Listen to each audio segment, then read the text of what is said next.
This video is made for entertainment purposes only.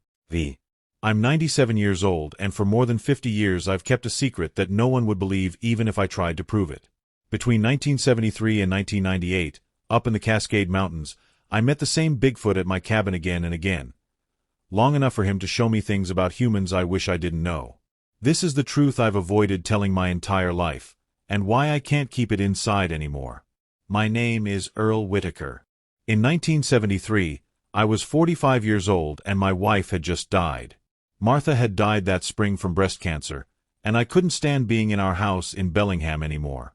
Everything reminded me of her: the kitchen where she'd bake bread on Sunday mornings, the porch where we'd drink coffee and watch the sunrise, even the wallpaper she'd picked out in 1968. So I did what any broken man does. I ran away. I had some money from Martha's family and some savings from my years working at the lumber mill. I bought a piece of land about 40 miles east of Concrete, Washington, 60 acres of thick forest with a creek running through it. The previous owner had built a small cabin back in the 1950s. Nothing fancy: one bedroom, a main room with a wood stove, an outhouse, and a hand pump for water. No electricity, no phone line. It was exactly what I needed. I moved in during July of 1973, driving up in my 1968 Ford F-100 with everything I owned packed in the back. My supplies were simple: canned food, a kerosene lamp, some tools, my hunting rifle, and a transistor radio so I could catch the news and baseball games. The cabin sat in a small clearing surrounded by Douglas firs and western hemlocks that stretched up like church columns. The nearest neighbor was 8 miles away. For the first 2 months, I saw nothing unusual.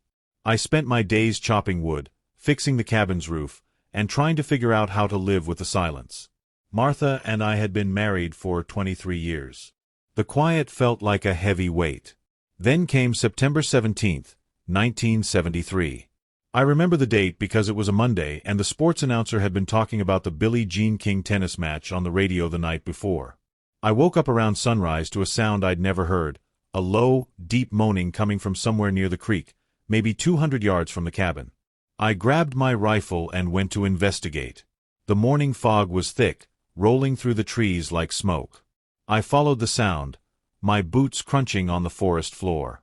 And that's when I saw it. At first, I thought it was a bear. It was lying on its side near the creek bank, partly hidden by ferns. But as I got closer, maybe 30 feet away, I realized this was no bear. The thing was huge, easily 7 feet tall even lying down, covered in dark reddish-brown hair. Its shoulders were impossibly wide, and one of its legs was twisted in an unnatural way. It saw me and tried to get up, but fell back down with a sound that was almost human, a groan of pain and frustration. That's when I got my first clear look at its face. I've thought about that moment every day for 52 years. The face wasn't quite ape, wasn't quite human. The eyes were deep and dark, with an intelligence that froze me in place. It wasn't looking at me the way an animal looks at a potential threat. It was studying me, thinking, deciding what I was going to do. My rifle was already raised, my finger on the trigger.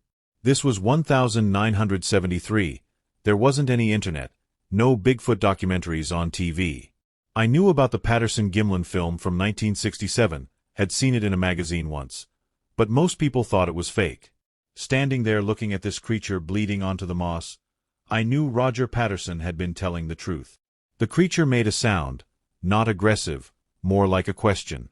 It gestured weakly toward its injured leg with one huge hand. 5 fingers, I noted. Long, thick fingers that could probably crush my skull without effort. I lowered the rifle. I don't know why I did it. Maybe it was the loneliness. Maybe it was something in those eyes. But I went back to the cabin, grabbed my first aid kit and some old towels, and returned to the creek. The creature watched me approach, its breath coming in short, painful gasps. I'm no doctor, but I'd seen enough injuries at the mill to know a bad break when I saw one. The lower leg bone, the tibia, I think, was broken, probably from a fall. I had no way to set it properly, but I could clean the wound and try to keep it stable. For the next hour, I worked while this 7-foot creature lay perfectly still, letting me touch it. Its hair was rougher than I expected, more like thick wire than fur. The skin underneath was dark gray, almost black. When I poured hydrogen peroxide on the wound, it growled low in its throat, but didn't pull away. I used 2 straight branches and some rope to make a simple splint, wrapping it as tight as I dared. The creature watched my hands the entire time, those dark eyes tracking every movement. When I finished, I backed away slowly.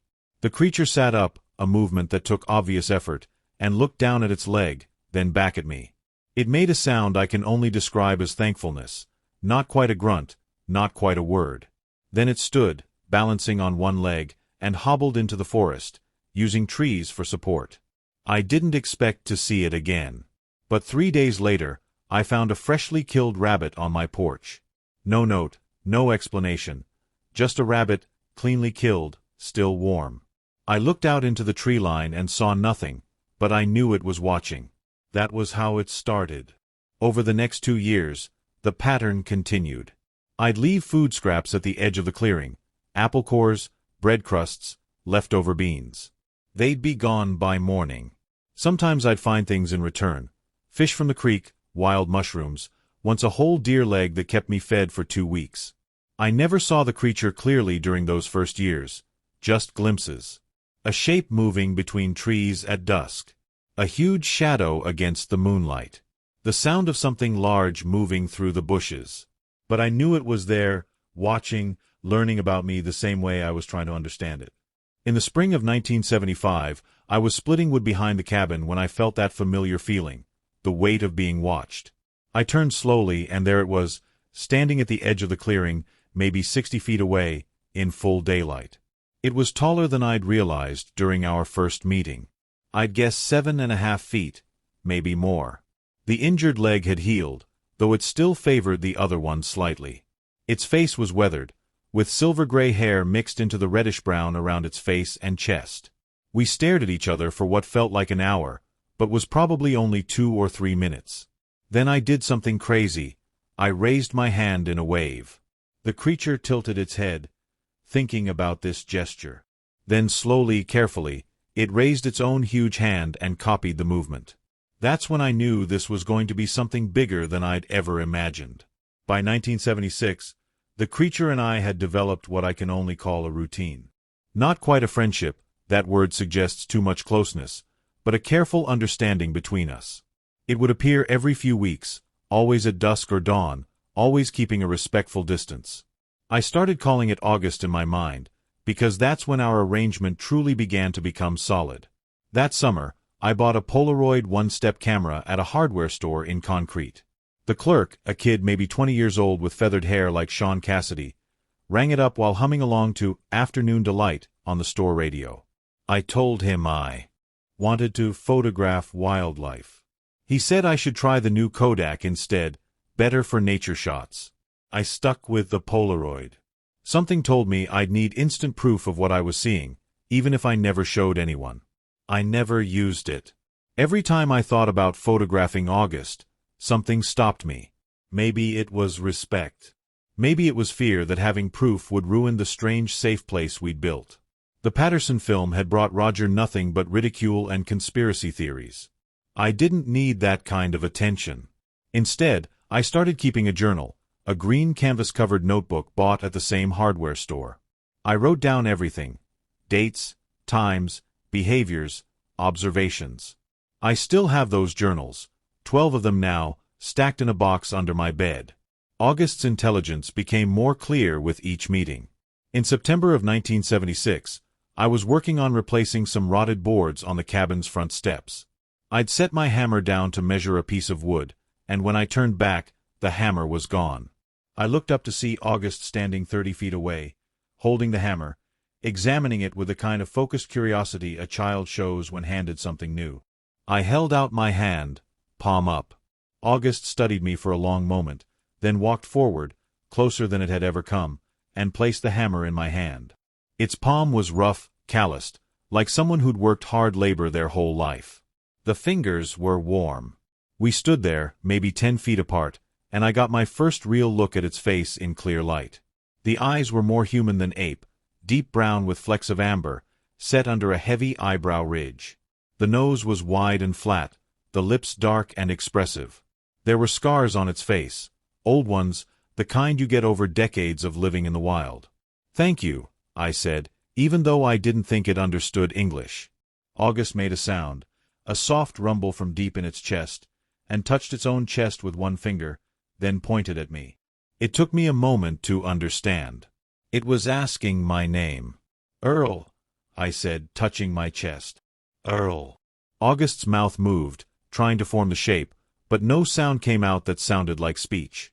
Instead, it made a different sound, 2 quick grunts, almost like August, and touched its chest again. I understood. It was giving me permission to name it, or perhaps telling me it already had a name I couldn't say. Either way, August stuck. The late 1970s were strange years for America. Nixon had quit in 1974. Carter was president now, and everyone seemed uncertain about everything. Gas prices were through the roof. I remember paying 67 cents a gallon in 1978 and thinking the world was ending. I'd drive into town once a month for supplies in my Ford, listening to the Eagles and Fleetwood Mac on the 8-track player I'd installed. But up in the mountains, time moved differently. August and I existed in a bubble separate from disco and the Cold War and the Iranian hostage crisis. We were building our own language, our own understanding. By 1978, August would sometimes sit on the far side of the clearing while I worked. Just sit, watching, sometimes for hours. I'd talk to it, about Martha mostly, about the life I'd left behind, about loneliness. I don't think August understood the words, but it seemed to understand the meaning behind them.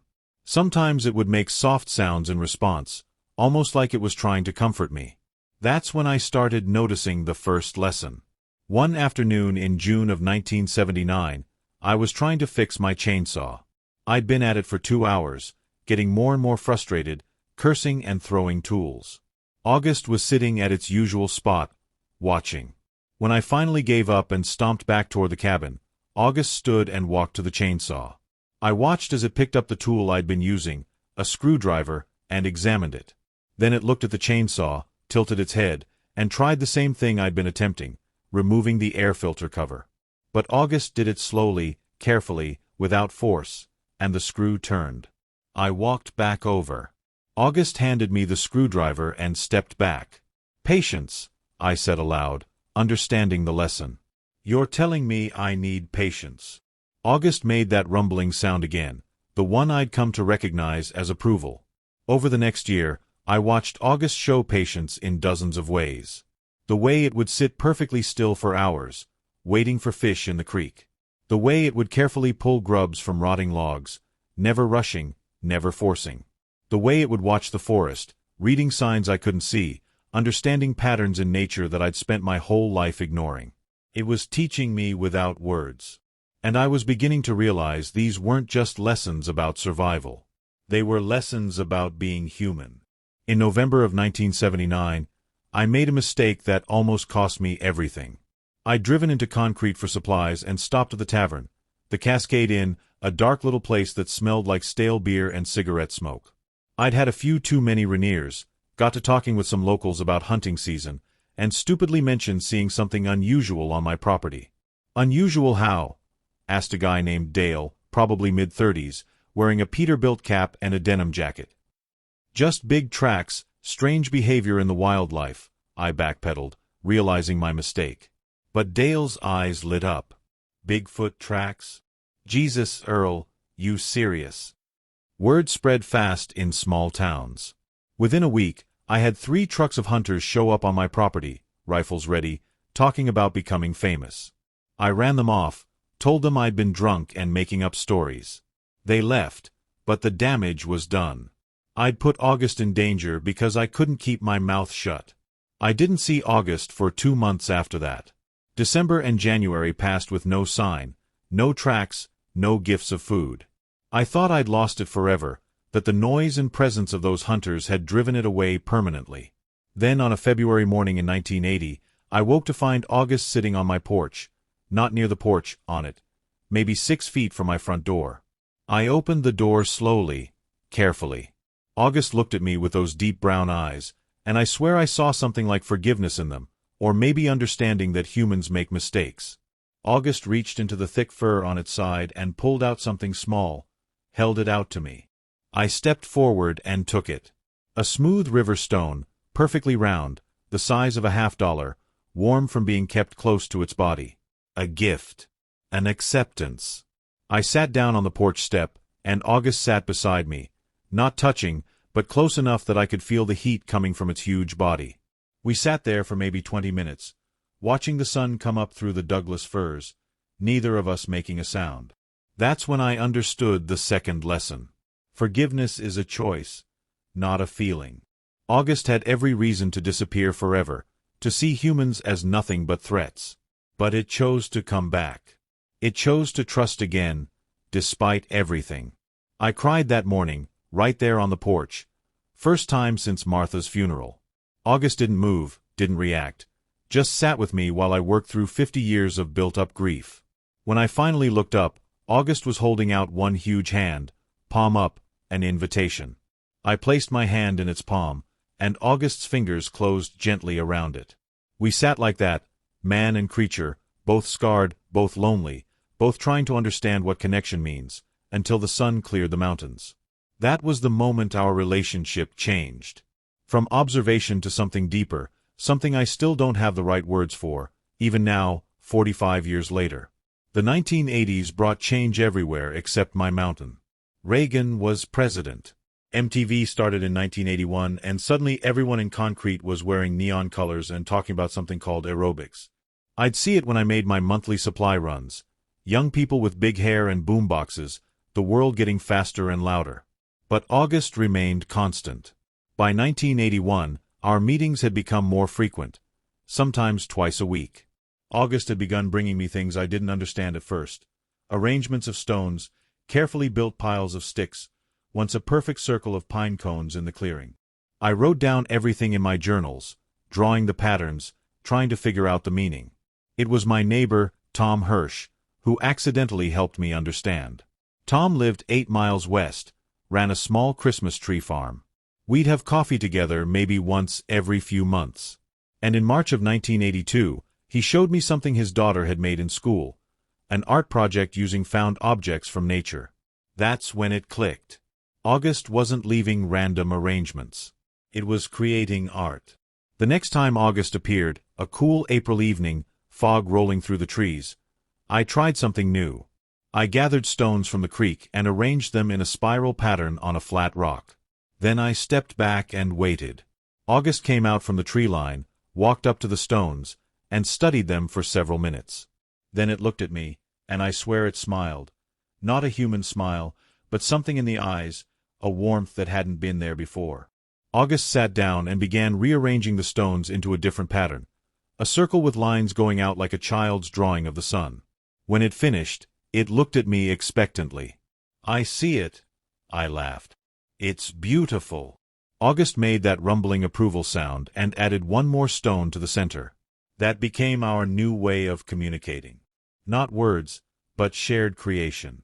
I'd make something, August would change it or create a response. We were having conversations through art, through symbols neither of us fully understood, but both recognized as meaningful. In July of 1982, something happened that taught me the third lesson, one that shook my understanding of human nature. I'd hiked down to Concrete for supplies and stopped at the new Safeway they'd built on Main Street. While loading groceries into my truck, I saw an argument between a father and his son in the parking lot. The kid was maybe 10, had knocked over a shopping cart, and the father was yelling at him, loud, angry, calling him stupid and clumsy. The boy was trying not to cry, apologizing over and over. I didn't step in. None of my business, I told myself. But it bothered me the whole drive home. 2 days later, August appeared at the clearing while I was splitting wood. It watched me work for a while, then came closer than usual, maybe 15 feet. It picked up a piece of wood I'd split poorly, jagged and uneven, and held it up to show me. Then August took another piece, one I'd split cleanly, and held them side by side. I thought it was criticizing my work, maybe showing me the difference in quality. But then August did something unexpected. It placed both pieces together carefully, gently, as if the poor cut and the good cut were equally valuable. It made a soft sound and touched its chest, then pointed to both pieces of wood. The message hit me like cold water. Both pieces were still wood. Both had value. One wasn't stupid or worthless because it wasn't perfect. "You're talking about that kid," I said aloud, even though August couldn't have known about the parking lot incident. "You're saying we're too hard on each other, too." August set the wood down and made a gesture I'd seen before, touching its eyes, then sweeping its hand toward the forest. "Look. Observe. Understand." I realized August had been watching humans for probably decades, maybe longer. Not just me. Travelers, hunters, hikers passing through these mountains. It had watched us the way Jane Goodall watched chimps, studying our behaviors, our cruelty and kindness, our contradictions. And August had drawn conclusions. Over the next few years, August showed me more. In 1983, it led me to a spot about a mile from the cabin where someone had dumped trash, old tires, beer cans, a rusted refrigerator. August stood there, pointing at the mess, then at the beautiful forest around us. The comparison was obvious. Disgust was clear in its body language. "We're destructive," I said. "We don't respect what we have." August touched its chest again, then touched a tree trunk, then the ground. The message, "I am part of this. You are separate from it." That was lesson 4. Humans had forgotten we were part of nature, not above it. In August of 1985, I remember because We Are the World was everywhere on the radio, and I'd bought a battery-powered cassette player for the cabin. August showed me something that changed everything. It brought another creature to the clearing. I was inside making coffee when I heard an unusual sound. 2 different vocalizations, one I recognized as August, another higher-pitched. I grabbed my rifle out of habit and looked out the window. August stood at the clearing's edge with a smaller version of itself. Not a child. This one was adult-sized, maybe 6.5 feet tall, with darker, almost black, fur. Female, I guessed, though I had no real way to know. August gestured for me to come out, but slowly, carefully. I set down the rifle and stepped onto the porch with my hands visible and empty. The 2 creatures watched me. August made a series of soft sounds to its companion, communication I couldn't understand, but recognized as complex. The female stayed behind August, cautious but curious.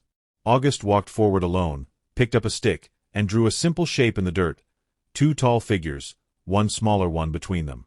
Then August pointed at the female, at itself, and swept its hand toward the mountains. Family. August was showing me it had family. The female never came close that day. After maybe 10 minutes, she went back into the forest.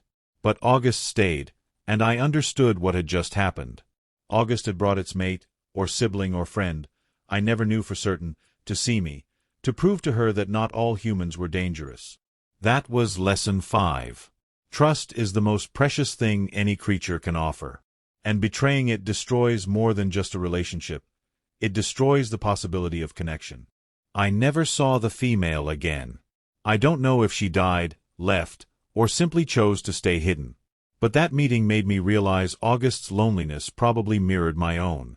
We were both separated from our kind, both seeking something we couldn't find in our own species. By 1987, I was 59 years old.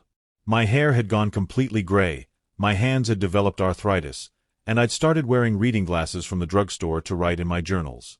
August looked older too, more silver in its fur, a slight stoop in its posture, movements a bit slower. One evening in late September, August and I sat on opposite sides of the clearing as the sun set. I was reading a week-old newspaper from Seattle, something about the stock market crash, Black Monday, they called it. Everyone losing money, panicking about the future. August made a questioning sound. I looked up to find it pointing at the newspaper, then at me, with what I can only describe as confusion. Money, I tried to explain. People are upset because they lost money. August tilted its head, clearly not understanding. I thought about how to explain it. We use these paper pieces to trade for things we need: food, shelter, tools. August stood up, walked to the edge of the forest, and returned with a freshly caught trout. It held up the fish, then gestured at the forest around us, trees, water, sky, and made a sweeping motion with its arms. The meaning was clear. Why do you need paper when everything you need is here? I couldn't answer that. I had no good answer. August set the fish down between us, a gift, like always, and looked at me with something like pity. That's when I understood lesson 6. Maybe the most important one. Humans had created complicated systems of value that separated us from what actually keeps us alive. We'd convinced ourselves that abstract concepts like money and status were more important than food, water, shelter, connection. We'd made our lives incredibly complicated, and August couldn't understand why. Neither, sitting there in the fading light with arthritis in my hands and a decade of isolation behind me, could I. The late 1980s rolled into the 1990s, and the world felt like it was speeding up beyond recognition. The Berlin Wall came down in 1989. I watched it on a small black-and-white TV I'd bought at a yard sale, powered by a car battery. The Soviet Union collapsed. The Gulf War happened. Everything was changing, shifting, the old world order dissolving. But my life stayed simple. The cabin, the forest, and August. In the spring of 1990, I turned 62. My body reminded me of it constantly. Bad knees from years of labor, a constant cough from too many winters breathing with smoke, hearing that wasn't what it used to be. I'd started thinking about dying in a way I hadn't since Martha died.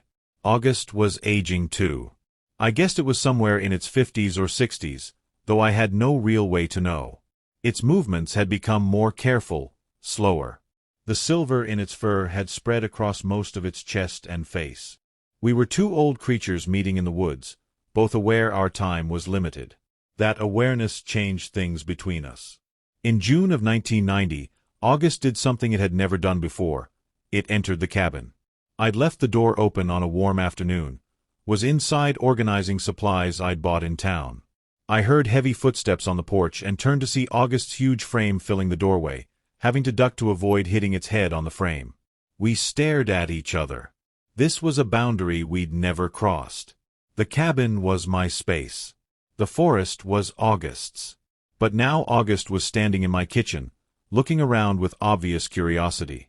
It walked up to my small table where I'd been sorting through old photographs. Pictures of Martha, my parents, our wedding day in 1950. August picked up the wedding photo carefully, holding it in its huge hands, studying Martha's face with intense focus. "That's Martha," I said quietly. "My wife. She died a long time ago." August looked from the photo to me, back to the photo. Then it did something that still brings tears to my eyes when I think about it. August touched Martha's face in the photograph with one finger, gentle, respectful, then touched my face the same way. The gesture was unmistakable. It understood loss. It understood grief. It was telling me it knew what I'd been carrying all these years. I broke down, sat right there at my kitchen table and cried, while this creature that most people thought was a myth stood beside me, one huge hand resting lightly on my shoulder. When I finally pulled myself together, August carefully placed the photograph back on the table and picked up another one, a picture of me and 3 other men at the lumber mill from around 1968. August studied it, paying special attention to how close we were standing, arms around each other's shoulders, all of us laughing. Then August made a sound I'd never heard before, something between a sigh and a question, and pointed at the forest, then back at itself. "Alone. You miss them too," I said. "Your family, your people." August's response was to gather all the photographs showing me with other people and arrange them in a line on the table. Then it pointed at each person, then at the empty cabin around us, and finally at itself in the forest. Lesson 7 hit me hard. Humans need each other, but we keep choosing isolation. We build walls, create distance, convince ourselves we're better off alone, but we're not. We're dying inside, just like August was, just like I was. We were both living proof that isolation, even chosen isolation, was a kind of slow death.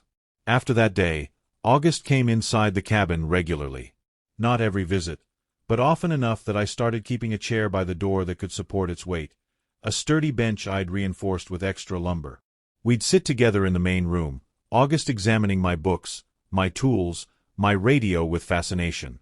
In November of 1991, I bought a Polaroid camera in town. A newer model, the Spectra system, on sale for $79.99.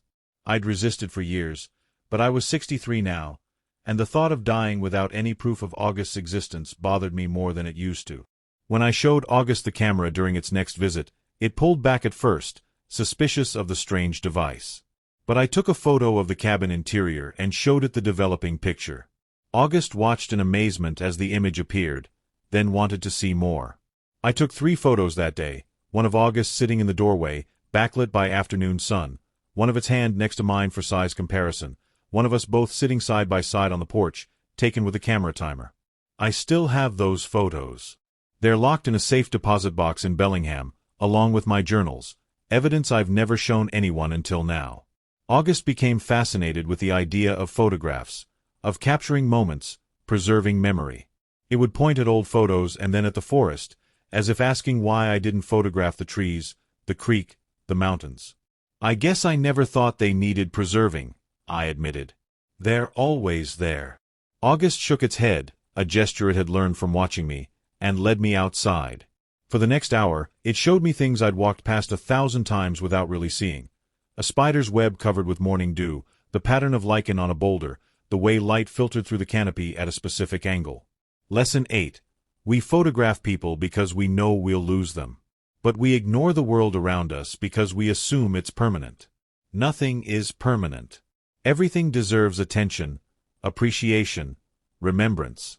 By 1992, I'd been meeting August for 19 years. The world had continued its frantic evolution. The internet was becoming a thing people talked about, cell phones were getting smaller, everyone was reading about something called email. But none of that touched us in the mountains. What did affect us was the increasing presence of hikers and tourists. The forest was becoming popular with weekend warriors from Seattle, people with brand new REI gear and expensive cameras looking for adventure. In July of 1992, a group of college kids camped about 2 miles from my cabin. I heard them before I saw them, loud music from a boombox, laughter, the crack of beer cans opening. They stayed for 3 days, left behind a mess of trash, and carved their initials into several trees. August showed up the day after they left, more upset than I'd ever seen it. It led me to the campsite and stood there, pointing at the damage, making distressed sounds I'd never heard before. The carved trees seemed to upset it most, deep cuts in the bark that would take years to heal, if they healed at all. I tried to explain. They're young. They don't think about consequences. But August wasn't buying it. It picked up a beer can and crushed it in one hand, then threw it at the ground in what I can only describe as disgust. Then it did something calculated. It walked to a tree, raised its hand as if to cut the bark, but stopped inches away. It looked at me, making sure I was watching, then gently touched the tree instead, almost caressing it. The message: the choice to harm or not harm is conscious. Those kids knew what they were doing. They just didn't care. Lesson 9. Cruelty and thoughtlessness aren't signs of youth or ignorance. They're choices, and humans choose destruction far more often than we choose preservation. That was the beginning of a darker period in our relationship. August was seeing more human activity in the forest, and none of it was good. Trash, vandalism, poaching, noise pollution. It was watching its world being invaded, and it couldn't understand why we were so determined to ruin everything we touched. I couldn't explain it because I didn't understand it either. In 1994, something happened that nearly ended everything. A logging company bought land 5 miles south of my property and started clear-cutting. The sound of chainsaws echoed through the mountains for months. The creek ran muddy with runoff. Animals I'd seen regularly for years disappeared. August came to the cabin in March of that year, looking different, not just upset, but something deeper. Defeated. It sat on the porch, and for the first time since I'd known it, August looked old, not just aged but worn down, broken. I sat beside it, and we listened to the distant sound of falling trees. "I'm sorry," I said, though the words felt worthless. "We're a destructive species. We can't seem to help ourselves." August turned to look at me with eyes that held something I'd never seen before: judgment.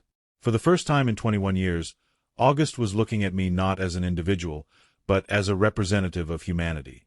And humanity was found lacking. August stood, walked to the edge of the clearing, and didn't look back. It just disappeared into the forest. I didn't see it again for 8 months. The silence of those 8 months was worse than the loneliness after Martha died. At least with Martha, I'd had memories, photographs, the certainty that what we'd shared was real. With August, I started questioning everything. Had I imagined the depth of our connection? Had I projected human emotions onto a creature that was simply tolerating me? I was 66 years old, living alone in the mountains, talking to something most people believed was a hoax. Maybe I'd lost my mind years ago and just hadn't noticed. Winter of 1994 into 1995 was brutal. Heavy snows, temperatures dropping below zero, the kind of cold that makes your teeth ache. I spent most of January and February inside, burning through my wood supply, listening to talk radio to remind myself that other humans still existed. The logging stopped in late February. Too much snow, ground too frozen. The silence that followed wasn't peaceful. It was the silence of a wound, of something broken that couldn't be fixed. March brought a thaw, and with it August. I was carrying water from the creek on a gray morning when I saw it standing at the far edge of the clearing, thinner than I remembered, formatted in places, moving with obvious stiffness. We stared at each other across 60 feet of muddy ground. I set down the water buckets and waited. August came closer slowly, stopping about 20 feet away. Close enough for me to see new scars on its face and arms. Close enough to see how much those 8 months had aged it, how much they'd aged both of us. "I didn't think you'd come back," I said. August made a low sound. Not quite the rumble of approval I knew, something sadder. It gestured at the forest around us, then at itself, then at me. Then it touched its chest over its heart and held up one finger. One. Alone. The same.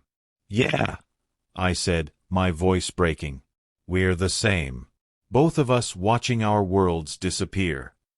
August sat down heavily, and I sat too, ignoring the cold mud soaking through my jeans. We sat like that for maybe an hour. Two old creatures who'd somehow found each other and didn't know how to let go. Finally, August stood and motioned for me to follow. It led me deeper into the forest than I'd ever gone, to a spot about 3 miles from the cabin where the clear-cutting had stopped. The contrast was stark. On one side, ancient forest, quiet like a church and alive. On the other, a wasteland of stumps and mud and shattered branches. August stood at the boundary between the two worlds and touched a huge Douglas fir that had been spared by maybe 50 feet. The tree was old, probably 300 years or more, its bark thick with moss and lichen. Then August walked across the boundary into the clear-cut and touched a stump. Same size as the living tree, probably the same age, cut down and hauled away to become lumber and plywood. August looked at me, and I understood lesson 10. Maybe the most important one August had been trying to teach me all along. Humans measure value by what we can take, use, profit from. We don't see the worth of existence itself. That tree had survived 300 years of storms, fires, disease, only to be reduced to lumber because we needed cheap building materials. "We're afraid," I said aloud, trying to make sense of it. "Afraid of not having enough, of not being enough. So we take and take, thinking it'll fill whatever's empty inside us." August made a sound I'd never heard before, something between a growl and a cry, roaring and painful. Then it did something that broke my heart. August sat down in the clear-cut, surrounded by destruction, and put its head in its hands. It was grieving, not just for the trees, but for everything. For its lost family, for the shrinking forest, for the impossibility of stopping what was coming. I sat beside August in the mud and stumps, and we grieved together. Our meetings after that day took on a different quality. Less teaching, more companionship. We were two survivors holding on to something that couldn't last, both knowing it but unwilling to admit it.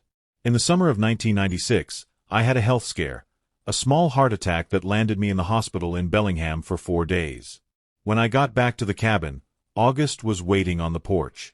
It knew somehow, maybe it had come by while I was gone, found the cabin empty, sensed something was wrong.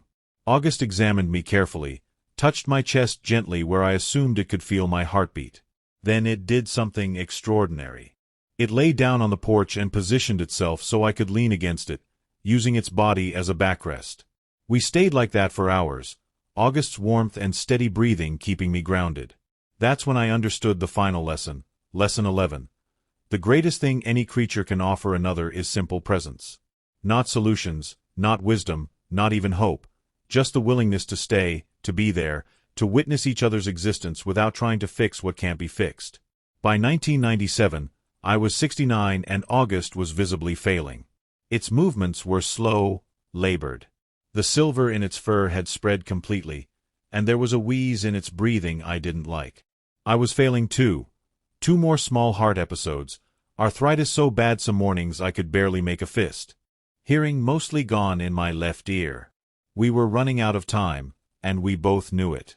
August's visits became less frequent, every few weeks instead of weekly, then once a month. When it did come, we didn't do much. Sometimes we'd sit in silence. Sometimes I'd read aloud from books, even though August couldn't understand the words.